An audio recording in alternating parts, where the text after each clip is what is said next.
The 2003 invasion of Iraq lasted from the 20th of March to the 1st of May 2003 and signaled the start of the Iraq War, which was dubbed Operation Iraqi Freedom by the United States. The invasion consisted of 21 days of major combat operations, in which a combined force of troops from the United States, the United Kingdom, Australia and Poland invaded Iraq and opposed the Ba'athist government of Saddam Hussein. The invasion phase consisted primarily of a conventionally fought war which concluded with the capture of the Iraqi capital of Baghdad by American forces. 4 countries participated with troops during the initial invasion phase, which lasted from the 19th of March to the 9th of April 2003. These were the United States, United Kingdom, Australia, and Poland. 36 other countries were involved in its aftermath. In preparation for the invasion, 100,000 U.S. troops were assembled in Kuwait by the 18th of February. The coalition forces also received support from Kurdish irregulars in Iraqi Kurdistan. According to U.S. President George W. Bush and British Prime Minister Tony Blair, the coalition mission was to disarm Iraq of weapons of mass destruction,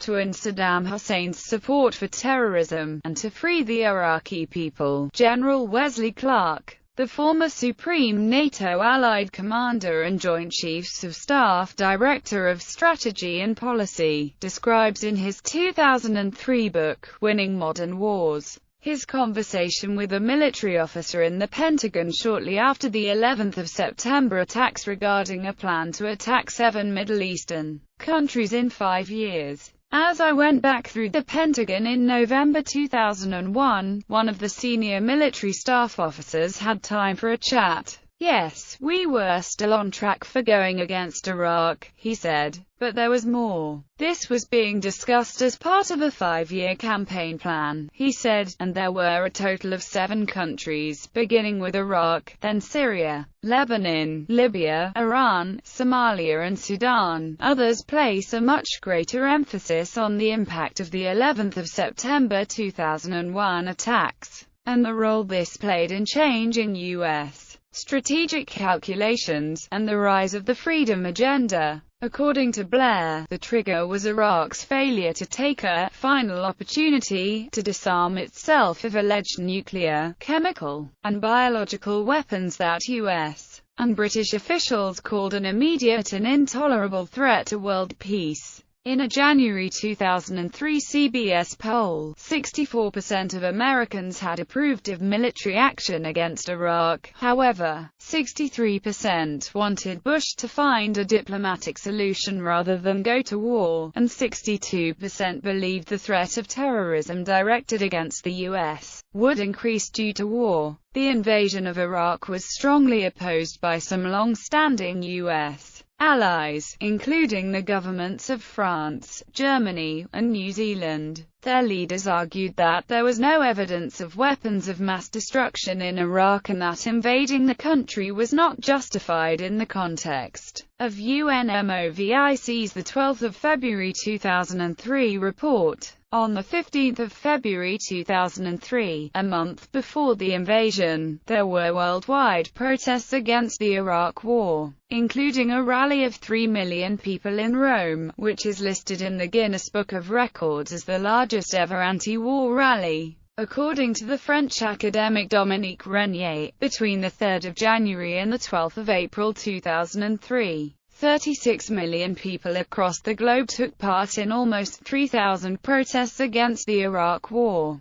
The invasion was preceded by an airstrike on the presidential palace in Baghdad on 20 March 2003. The following day, coalition forces launched an incursion into Basra province from their massing point close to the Iraqi-Kuwaiti border, while the special forces launched an amphibious assault from the Persian Gulf to secure Basra and the surrounding petroleum fields. The main invasion army moved into southern Iraq, occupying the region and engaging in the Battle of Nasiriyah on 23 March. massive airstrikes across the country and against Iraqi command and control threw the defending army into chaos and prevented an effective resistance. On the 26th of March, the 173rd Airborne Brigade was airdropped near the northern city of Kirkuk, where they joined forces with Kurdish rebels and fought several actions against the Iraqi army to secure the northern part of the country.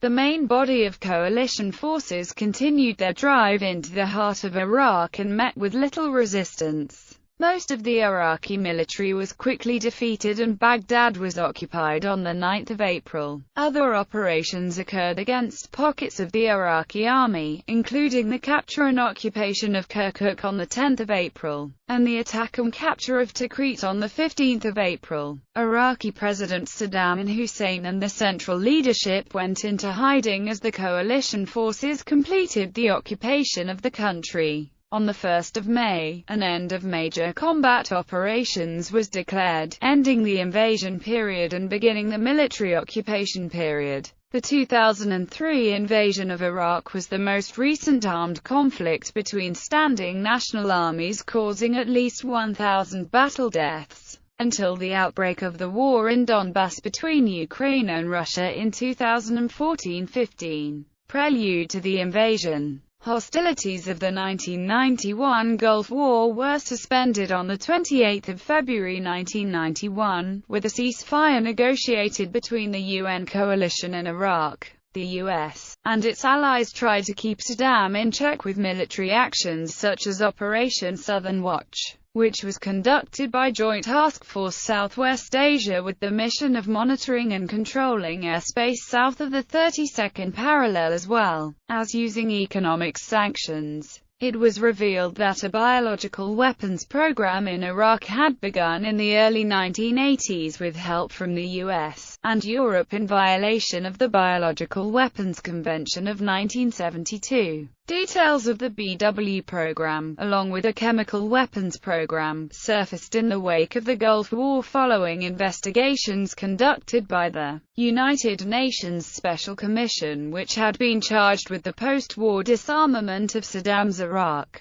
The investigation concluded that there was no evidence the program had continued after the war. The US and its allies then maintained a policy of containment towards Iraq. This policy involved numerous economic sanctions by the UN Security Council, the enforcement of Iraqi no-fly zones declared by the US and the UK to protect the Kurds in Iraqi Kurdistan and Shias in the south from aerial attacks by the Iraqi government, and ongoing inspections. Iraqi military helicopters and planes regularly contested the no-fly zones. In October 1998, removing the Hussein regime became official U.S. foreign policy with enactment of the Iraq Liberation Act, enacted following the expulsion of UN weapons inspectors the preceding August. The act provided $97 million for Iraqi democratic opposition organizations to establish a program to support a transition to democracy in Iraq. This legislation contrasted with the terms set out in United Nations Security Council Resolution 687, which focused on weapons and weapons programs and made no mention of regime change. 1 month after the passage of the Iraq Liberation Act, the US and UK launched a bombardment campaign of Iraq called Operation Desert Fox. The campaign's express rationale was to hamper Saddam Hussein's government's ability to produce chemical, biological, and nuclear weapons, but U.S. intelligence personnel also hoped it would help weaken Hussein's grip on power. With the election of George W.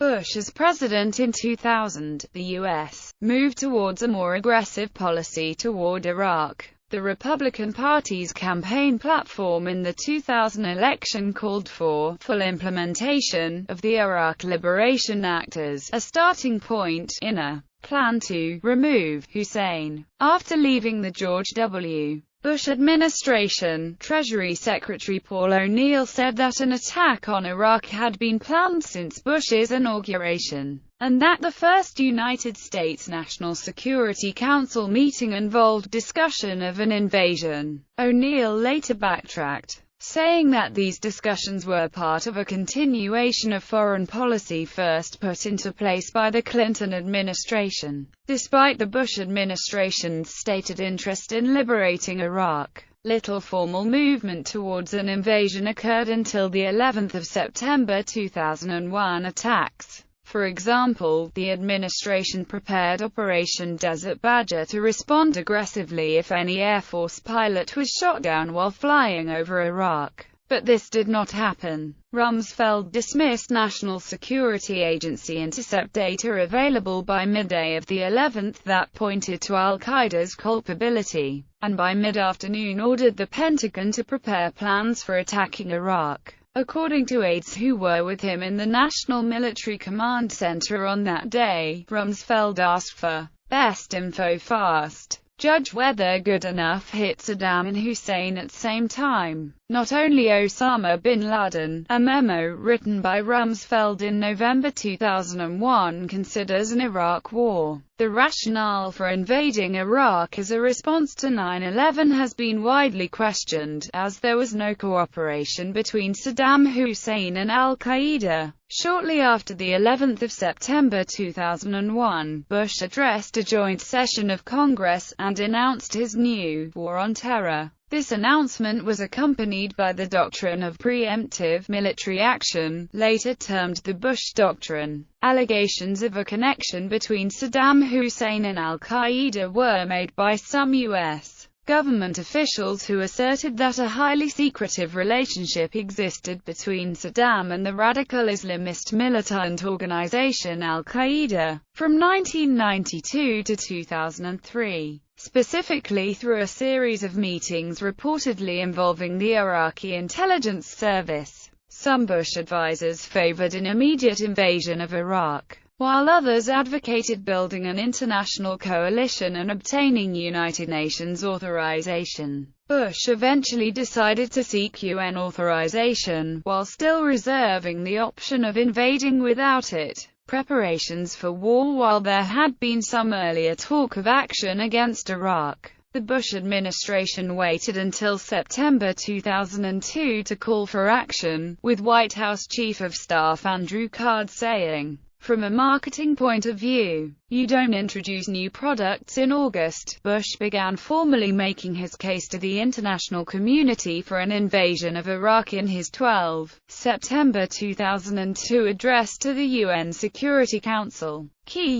U.S. allies in NATO, such as the United Kingdom, agreed with the U.S. actions, while France and Germany were critical of plans to invade Iraq, arguing instead for continued diplomacy and weapons inspections. After considerable debate, the UN Security Council adopted a compromise resolution, UN Security Council Resolution 1441, which authorized the resumption of weapons inspections and promised serious consequences for non-compliance. Security Council members France and Russia made clear that they did not consider these consequences to include the use of force to overthrow the Iraqi government. Both the U.S. ambassador to the UN, John Negroponte, and the UK ambassador, Jeremy Greenstock, publicly confirmed this reading of the resolution, assuring that Resolution 1441 provided no automaticity or hidden triggers for an invasion without further consultation of the Security Council. Resolution 1441 gave Iraq a final opportunity to comply with its disarmament obligations and set up inspections by the United Nations Monitoring,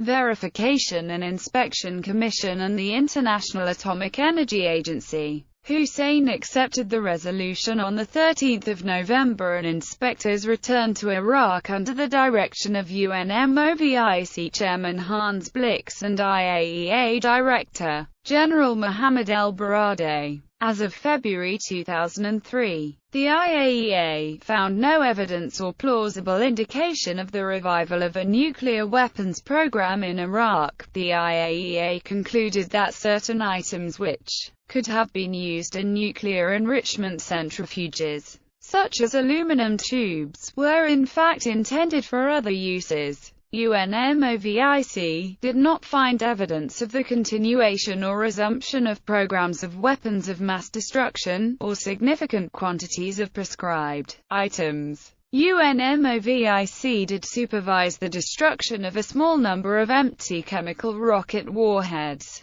50 liters of mustard gas that had been declared by Iraq and sealed by UNSCOM in 1998, and laboratory quantities of a mustard gas precursor, along with about 50 Al-Samad missiles of a design that Iraq stated did not exceed the permitted 150 km range, but which had traveled up to 183 km in tests. Shortly before the invasion, UNMOVIC stated that it would take months to verify Iraqi compliance with Resolution 1441. In October 2002, the U.S. Congress passed a joint resolution to authorize the use of United States armed forces against Iraq. The resolution authorized the president to use any means necessary against Iraq. Americans polled in January 2003 widely favored further diplomacy over an invasion. Later that year, however, Americans began to agree with Bush's plan. The U.S. government engaged in an elaborate domestic public relations campaign to market the war to its citizens.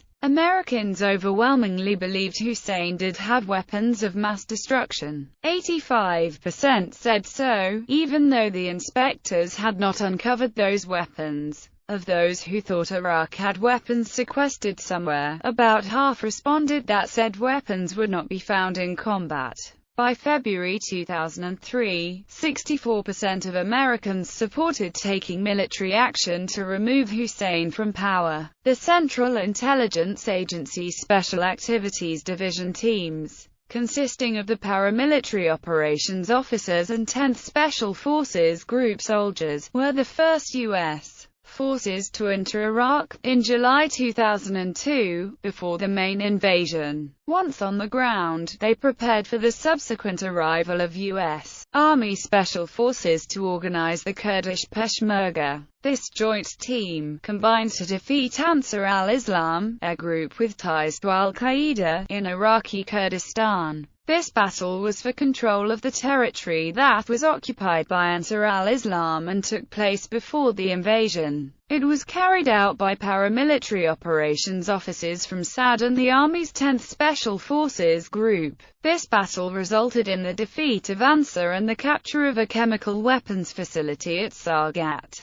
Sargat was the only facility of its type discovered in the Iraq War. SAD teams also conducted missions behind enemy lines to identify leadership targets. These missions led to the initial airstrikes against Hussein and his generals. Although the strike against Hussein was unsuccessful in killing him, it effectively ended his ability to command and control his forces. Strikes against Iraq's generals were more successful and significantly degraded the Iraqi command's ability to react to, and maneuver against, the US-led invasion force. SAD operations officers were also successful in convincing key Iraqi army officers into surrendering their units once the fighting started. NATO member Turkey refused to allow the US forces across its territory into northern Iraq. Therefore, joint SAD and Army Special Forces teams and the Peshmerga constituted the entire northern force against the Iraqi army.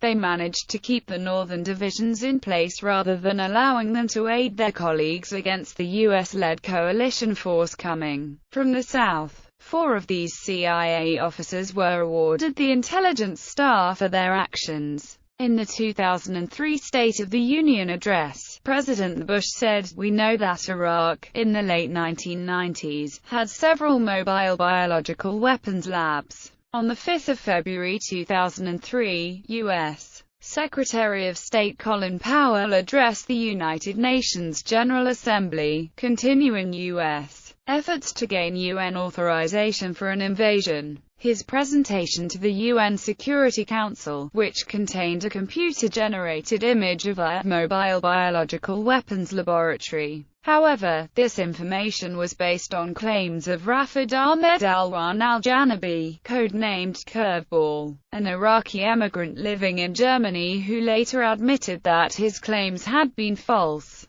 Powell also presented evidence alleging Iraq had ties to al-Qaeda. As a follow-up to Powell's presentation, the United States, United Kingdom, Poland, Italy, Australia, Denmark, Japan, and Spain proposed a resolution authorizing the use of force in Iraq, but NATO members like Canada, France, and Germany, together with Russia, strongly urged continued diplomacy. Facing a losing vote as well as a likely veto from France and Russia, the US, UK, Poland, Spain, Denmark, Italy, Japan, and Australia eventually withdrew their resolution. Opposition to the invasion coalesced in the worldwide 15 February 2003 anti-war protest that attracted between 6 and 10 million people in more than 800 cities. The largest such protest in human history according to the Guinness Book of World Records. In March 2003, the United States, United Kingdom, Poland, Australia, Spain, Denmark, and Italy began preparing for the invasion of Iraq, with a host of public relations and military moves.